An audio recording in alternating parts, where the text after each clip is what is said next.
Selamat malam penyuka misteri. Keberagaman dalam masyarakat Indonesia terbangun, salah satunya oleh urban legend. Ada banyak kisah mistis yang berkembang dari generasi ke generasi secara lisan. Apa saja yang pernah para penyuka misteri dengar? Berikut 5 urban legend paling populer bagian pertama. Urban legend yang pertama adalah si manis jembatan Ancol.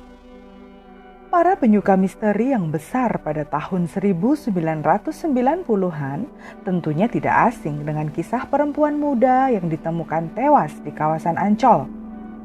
Kisah mistis berlatar Jakarta itu bahkan beberapa kali diangkat ke layar lebar maupun layar kaca. Ada 2 versi cerita yang berkembang mengenai kemunculan si manis jembatan Ancol.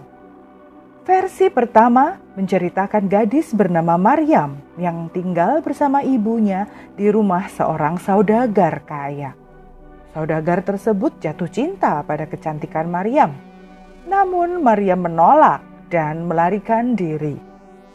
Pelarian Maryam sia-sia karena dia bertemu dengan kawanan preman yang lantas memperkosa dan membunuhnya. Jasad Maryam lalu dibuang di area Ancol. Versi kedua menceritakan tentang seorang gadis bernama Ariyah yang tidak jauh berbeda nasibnya dengan Maryam. Ariyah hendak dinikahi oleh juragan kaya bernama Wi Tambah Sia. Ariyah melarikan diri, namun ia berhasil ditangkap oleh para preman suruhan Wi Tambah Sia. Meski sempat melakukan perlawanan, tenaga Ariyah tidak sebanding dengan para preman. Akhirnya Ariyah meregang nyawa dan jasadnya dibuang di dekat persawahan tidak jauh dari Ancol. Hingga kini sejumlah orang mengaku pernah melihat sosok Maryam atau Ariyah menampakkan diri di atas jembatan Ancol. Ia digambarkan sebagai sosok berambut panjang yang kehadirannya sering dikaitkan dengan kecelakaan di daerah tersebut. Yang kedua adalah urban legend tentang Nyi Roro Kidul. Nyi Roro Kidul menjadi cerita mistis Indonesia yang paling melegenda. Kisahnya berkembang dalam masyarakat Jawa, khususnya yang tinggal di pesisir pantai selatan. Banyak versi yang menyebutkan asal-usulnya. Salah satunya menyebutkan bahwa ia merupakan putri Prabu Siliwangi dari kerajaan Pajajaran. Namanya Putri Kandita atau Lara Kadita. Kehadiran Putri Kandita tidak disukai oleh Selir dan saudara-saudaranya. Dia pun dikutuk oleh seorang penyihir dengan penyakit kusta. Prabu Siliwangi dihasut untuk mengusirnya dari kerajaan. Mendengar hal tersebut, Putri Kandita melarikan diri dari kerajaan dan mendapat bisikan gaib untuk menceburkan dirinya ke Laut Jawa bagian selatan. Setelah itu Putri Kandita sembuh dari kutukan tersebut dan memutuskan untuk tinggal di Laut Selatan bersama pasukannya hingga kini. Mitos yang identik dengan cerita itu adalah larangan memakai baju hijau ketika berkunjung ke pantai selatan. Konon, siapapun yang memakai pakaian hijau di sepanjang pantai selatan, ia akan tertimpa kesialan. Urban legend yang ketiga adalah kuyang. Makhluk gaib yang ini banyak dikisahkan oleh masyarakat di Pulau Kalimantan. Sosoknya seperti manusia. Pada siang hari, makhluk ini berbaur dengan masyarakat. Namun ketika malam tiba, dia menjelma menjadi hantu yang menyeramkan. Dia mampu melepaskan kepala dari tubuhnya.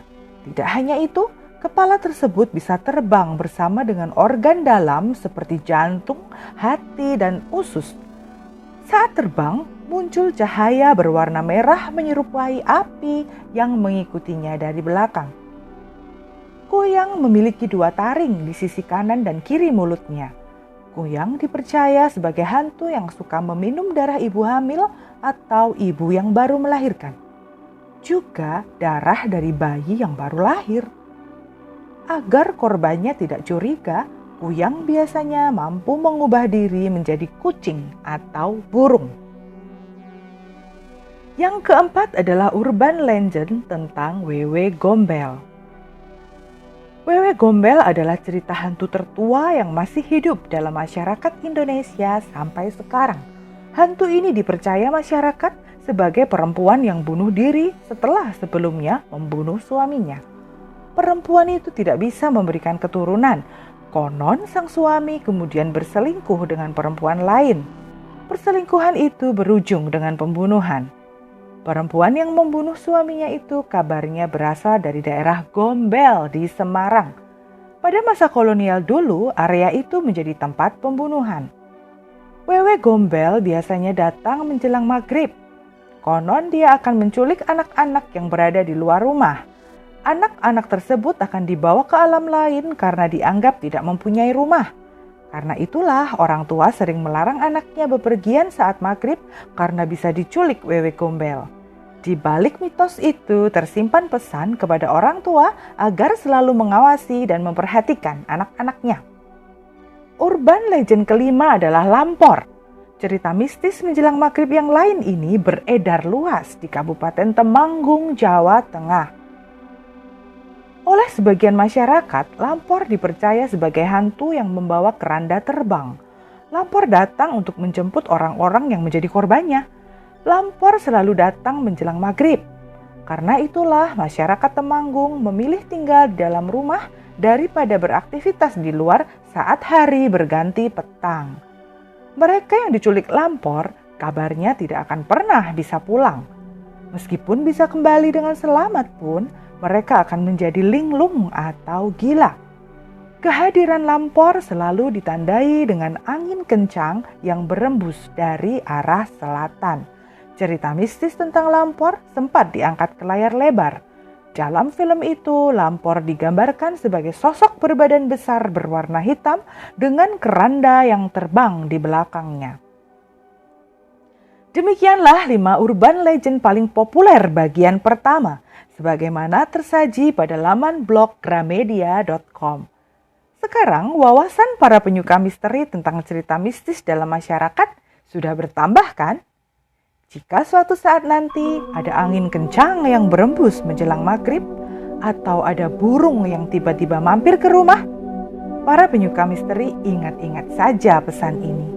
Jangan noleh ke belakang.